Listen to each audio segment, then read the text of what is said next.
L'évasion de Phrixos et Élée.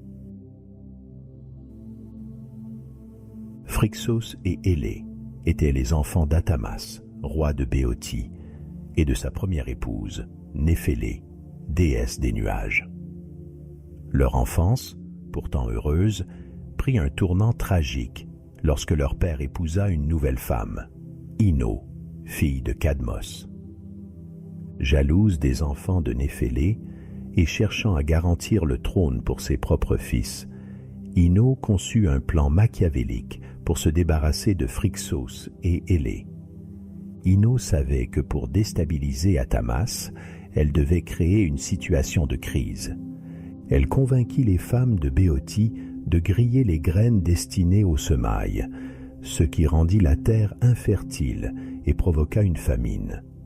Affolé par cette calamité, Atamas envoya des messagers consulter l'oracle de Delphes pour savoir comment apaiser la colère des dieux. Mais Ino, décidé à nuire à Phrixos et Élée, soudoya les messagers pour qu'ils rapportent un faux oracle. Il serait nécessaire de sacrifier Phrixos et Élée pour sauver le royaume de la famine. Cette fausse prophétie accabla Atamas, mais poussé par la détresse de son peuple, il finit par accepter de sacrifier ses propres enfants. Phrixos, conscient de la situation, se résigna au destin qui lui semblait inévitable.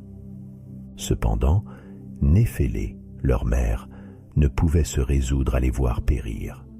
Elle fit alors appel à Hermès, le messager des dieux, pour sauver ses enfants de ce triste sort. En réponse à ses prières, Hermès envoya un bélier ailé au pelage d'or, un animal merveilleux, doué de paroles, et dont la laine scintillait comme le soleil. Ce bélier avait été un cadeau des dieux, et il possédait la capacité de voler, offrant ainsi une échappatoire aux enfants. Dans un dernier adieu, Néphélé plaça Phrixos et Élée sur le dos de l'animal et leur confia leur mission de fuir vers une terre plus sûre, loin des griffes de leur belle-mère.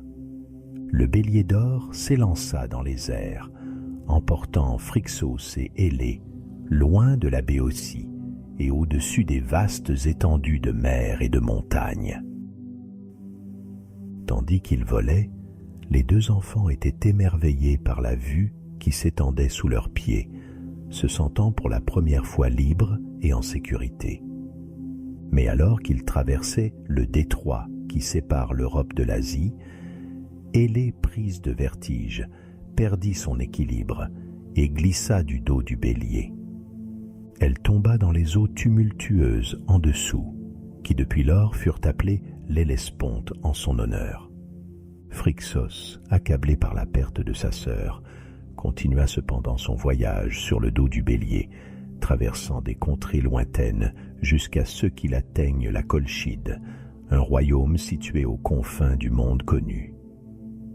Là, il fut accueilli par le roi Éétès, qui lui offrit l'hospitalité et la main de sa fille, Chalciope.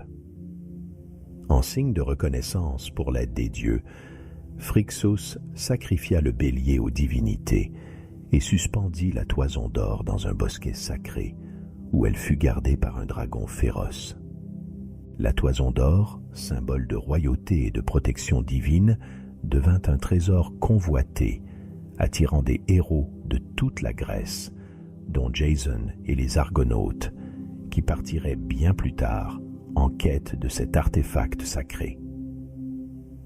L'évasion de Phrixos et la perte de Élée restèrent dans les mémoires comme un témoignage de la cruauté humaine et de la protection divine, rappelant que même dans les moments les plus sombres, l'aide des dieux peut apparaître sous des formes inattendues.